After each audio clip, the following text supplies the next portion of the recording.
Caelestis Pastor, es la bula por la cual se condena la mística de Miguel de Molinos. Y es torturado y llevado a prisión por ello. A continuación alguna de sus místicas enseñanzas por las cuales fue condenado. 1. Es menester que el hombre aniquila sus potencias y este es el camino interno. 2. Querer obrar activamente es ofender a Dios, que quiere ser Él el único agente, y por tanto es necesario abandonarse a sí mismo todo y enteramente en Dios y luego permanecer como un cuerpo exánime. 3. Los votos de hacer alguna cosa son impedimentos de la perfección. 4. La actividad natural es enemiga de la gracia e impide la operación de Dios y la verdadera perfección, porque Dios quiere obrar en nosotros sin nosotros. 5. No obrando nada, el alma se aniquila y vuelve a su principio y a su origen, que es la esencia de Dios, en la que permanece transformada y divinizada, y Dios permanece entonces en sí mismo, porque entonces no son ya dos cosas unidas, sino una sola, y de este modo vive y reina Dios en nosotros y el alma se aniquila a sí misma en el ser operativo. 6. El camino interno es aquel en que no se conoce ni luz, ni amor, ni resignación y no hay necesidad de conocer a Dios, y de este modo se procede rectamente. 7. El alma no debe pensar ni en el premio, ni en el castigo, ni en el paraíso, ni en el infierno, ni en la muerte ni en la eternidad. 8.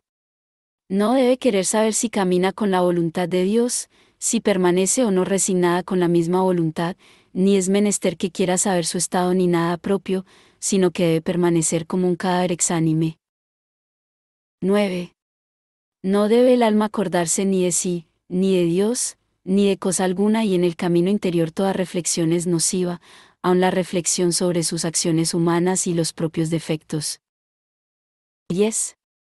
Si con sus propios defectos escandaliza a otros, no es necesario reflexionar con tal de que no haya voluntad de escandalizar, y no poder reflexionar sobre los propios defectos es gracia de Dios. 11. No hay necesidad de reflexionar sobre las dudas que ocurren sobre si se procede o no rectamente. 12. El que hizo entrega a Dios de su libre albedrío no ha de tener cuidado de cosa alguna, ni del infierno ni del paraíso, ni debe tener deseo de la propia perfección, ni de las virtudes, ni de la propia santidad, ni de la propia salvación cuya esperanza debe expurgar. 13. Resignado en Dios el libre albedrío, al mismo Dios hay que dejar el pensamiento y cuidado de toda cosa nuestra y dejarle que haga en nosotros sin nosotros su divina voluntad. 14.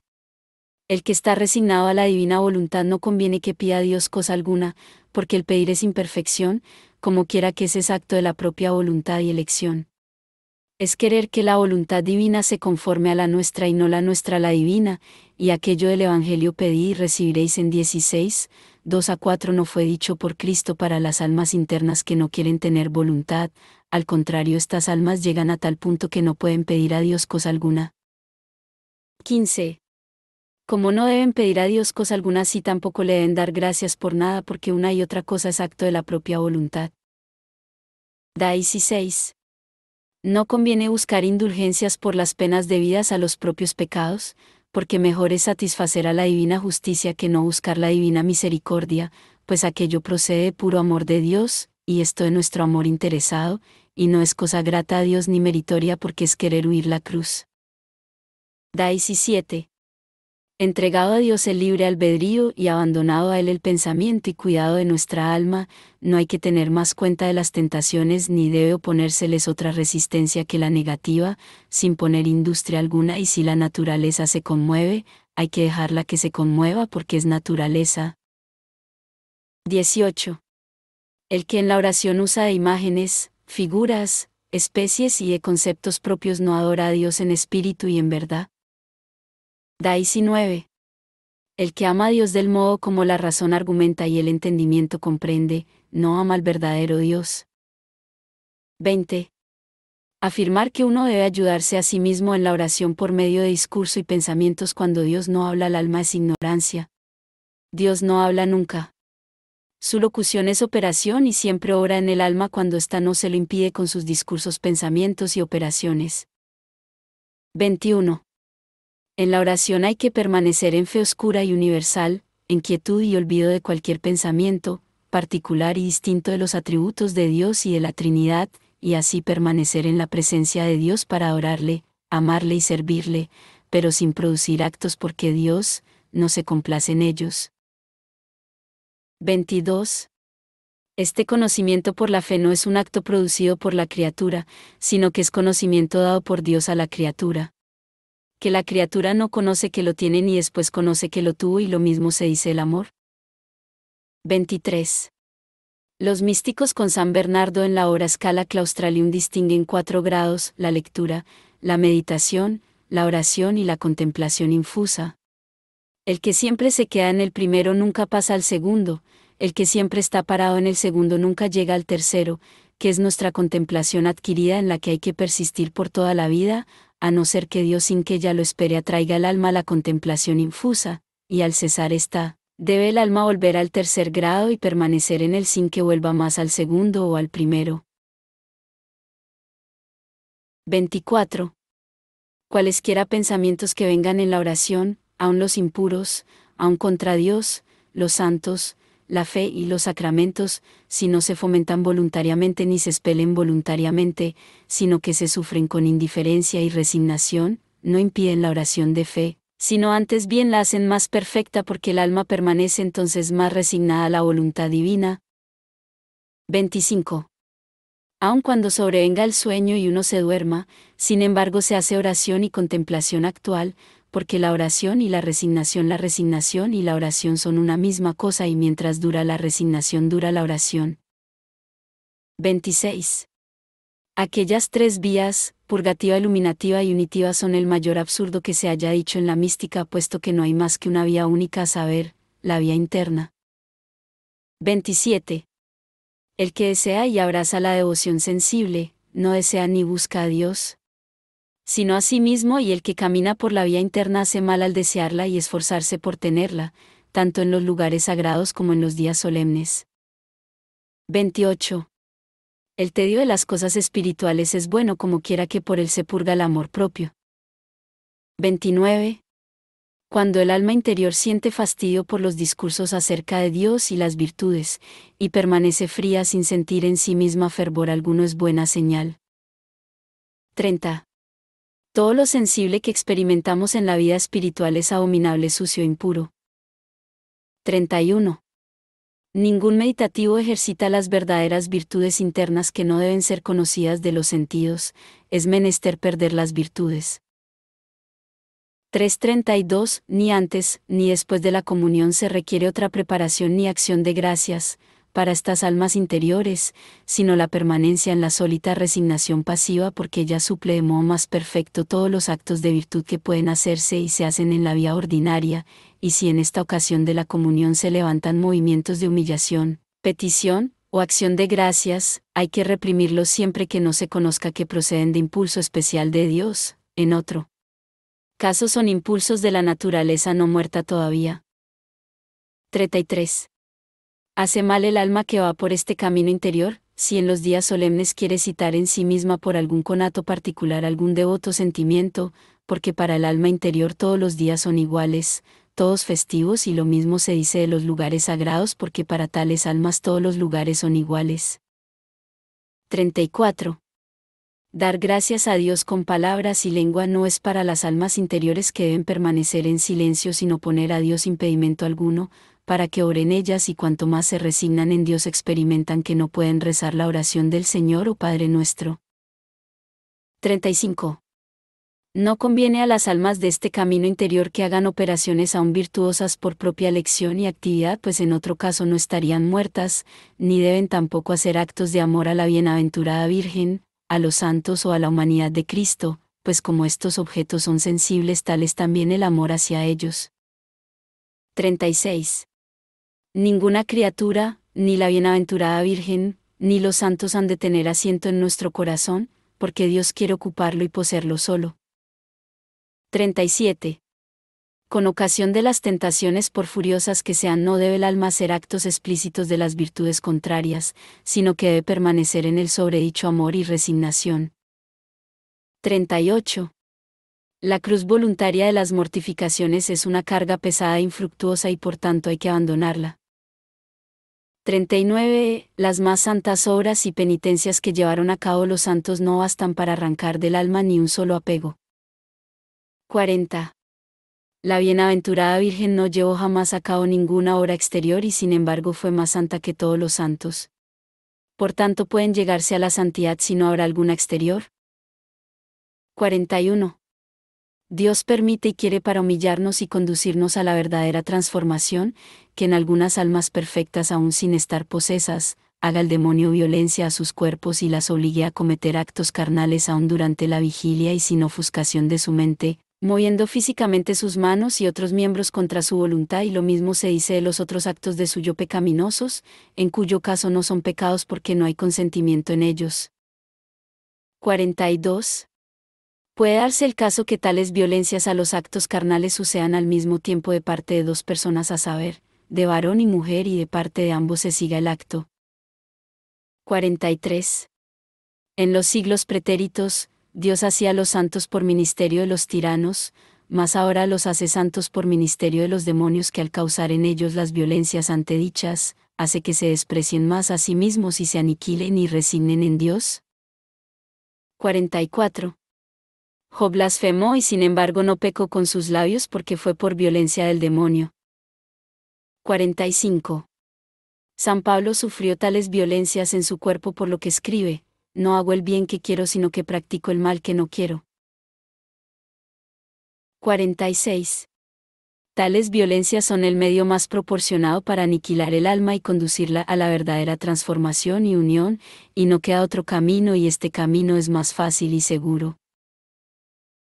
47. Cuando tales violencias ocurren, hay que dejar que obre Satanás sin emplear ninguna industria ni conato propio, sino que el hombre debe permanecer en su nada, y aun cuando se sigan poluciones y actos obscenos por las propias manos y hasta cosas peores, no hay que inquietarse a sí mismo, sino que hay que echar fuera los escrúpulos, dudas y temores, porque el alma se vuelve más iluminada, más robustecida y más resplandeciente, y se adquiere la santa libertad, y ante todo, no es necesario confesar estas cosas y se obra muy santamente no confesándolas, porque de este modo se vence al demonio y se adquiere el tesoro de la paz. 48. Satanás, que tales violencias infiere para decir luego que son graves delitos a fin de que el alma se inquiete y no siga adelante en el camino interior, de ahí que para quebrantar sus fuerzas vale más no confesarlas porque no son pecados ni siquiera veniales. 49. Job, violentado por el demonio, se volvía con sus propias manos al mismo tiempo que dirigía a Dios oraciones puras, interpretando así un paso del capítulo 16 de Job. 50. David, Jeremías y muchos de los santos profetas sufrían tales violencias de estas impuras acciones externas. 51. En la Sagrada Escritura hay muchos ejemplos de violencias a actos externos pecaminosos, como el de Sansón, que por violencia se mató a sí mismo con los filisteos y se casó con una extranjera, y fornicó con Dalila, cosas que en otro caso hubiesen estado prohibidas si hubieran sido pecados. El de Judith, que mintió a Jaalafernis, el de Eliseo, que maldijo a los niños, el de Elías, que abrazó a los capitanes con las tropas de Acad, si fue violencia producida inmediatamente por Dios o por ministerio de los demonios, como sucede en las otras almas, se deja en duda. 52. Cuando estas violencias, aun las impuras, suceden sin ofuscación de la mente, el alma puede entonces unirse a Dios, y de hecho siempre se une más. 53. Para conocer en la práctica si una operación fue violencia en otras personas, la regla que tengo no son las protestas de aquellas almas que protestan no haber consentido a dichas violencias, o que no pueden jurar haber consentido y ver que son almas que aprovechan en el camino interior, sino que yo tomaría la regla de cierta luz superior al actual conocimiento humano y teológico, que me hace conocer ciertamente con interna certeza que tal operación es violencia, y estoy cierto que esta luz procede de Dios, porque llega a mí unida con la certeza de que proviene de Dios, y no me deja ni sombra de duda en contra, del mismo modo que sucede alguna vez que al revelar Dios algo, da al mismo tiempo certeza al alma de que es Él quien revela, y el alma no puede dudar en contrario. 54. Los espirituales de la vida ordinaria se hallarán en la hora de la muerte desengañados y confundidos y con todas sus pasiones por purgar en el otro mundo. 55. Aunque con mucho sufrimiento por este camino interior se llega a purgar y extinguir todas las pasiones, de modo que ya nada se siente en adelante, nada ni se siente ninguna inquietud como un cuerpo muerto, ni el alma se deja conmover más. 56. Las dos leyes y las dos concupiscencias, una del alma y otra del amor propio, duran tanto tiempo cuanto dura el amor propio, de ahí que cuando éste está purgado y muerto como sucede por medio del camino interior, ya no se dan más aquellas dos leyes y dos concupiscencias, ni en adelante se incurre en caída alguna ni se siente ya nada, ni siquiera un pecado venial. 57. Por la contemplación adquirida se llega al estado de no cometer más pecados ni mortales ni veniales. 58. A tal estado se llega no reflexionando más sobre las propias acciones porque los defectos nacen de la reflexión. 59. El camino interior está separado de la confesión de los confesores de los casos de conciencia y de la teología y filosofía. 60. A las almas aprovechadas que empiezan a morir a las reflexiones y llegan hasta estar muertas, Dios les hace alguna vez imposible la confesión, y la suple él mismo con tanta gracia perseverante como recibirían en el sacramento, y por eso a estas almas no les es bueno acercarse en tal caso al sacramento de la penitencia porque eso es en ellas imposible. 61. Cuando el alma llega a la muerte mística no puede querer otra cosa que lo que Dios quiere porque no tiene ya voluntad y Dios se la quitó. 62. Por el camino interior se llega al continuo estado inmueble en la paz imperturbable. 63. Por el camino interior se llega también a la muerte de los sentidos, es más la señal de que uno permanece en el estado de la nihilidad, esto es de la muerte mística es que los sentidos no le representen ya cosas sensibles, de ahí como si no fuesen, pues no llegan a hacer que el entendimiento se aplique a ellas. 64. El teólogo tiene menos disposición que el hombre rudo para el estado contemplativo, primero porque no tiene la fe tan pura, segundo porque no es tan humilde, tercero porque no se cuida tanto de su salvación, cuarto porque tiene la cabeza repleta de fantasmas, especies, opiniones y especulaciones y no puede entrar en la verdadera luz. 65. A los superiores hay que obedecerles en lo exterior, y la extensión del voto de obediencia de los religiosos solo alcanza lo exterior, otra cosa es en el interior a donde solo entran Dios y el director. 66. Digna de risa es cierta doctrina nueva en la Iglesia de Dios, de que el alma en cuanto a lo interior deba ser gobernada por el obispo, y si el obispo no es capaz, el alma debe acudir a él con su director. Nueva doctrina digo porque ni la Sagrada Escritura, ni los concilios, ni los cánones, ni las bulas, ni los santos, ni los autores la enseñaron jamás, ni pueden enseñarla porque la Iglesia no juzga el oculto y el alma tiene derecho de elegir a quien bien le pareciera. 69. Decir que hay que manifestar lo interior a un tribunal exterior de superiores, y que es pecado no hacerlo, es falsedad manifiesta porque la Iglesia no juzga el oculto, y las propias almas perjudican con estas falsedades y ficciones. 68. No hay en el mundo facultad ni jurisdicción para mandar que se manifiesten las cartas del director referentes al interior del alma y por tanto es menester advertir que eso es un insulto de Satanás etc. condenadas como heréticas, sospechosas, erróneas, escandalosas, blasfemas, ofensivas a los piadosos oídos, temerarias relajadoras de la disciplina cristiana subversivas y sediciosas respectivamente,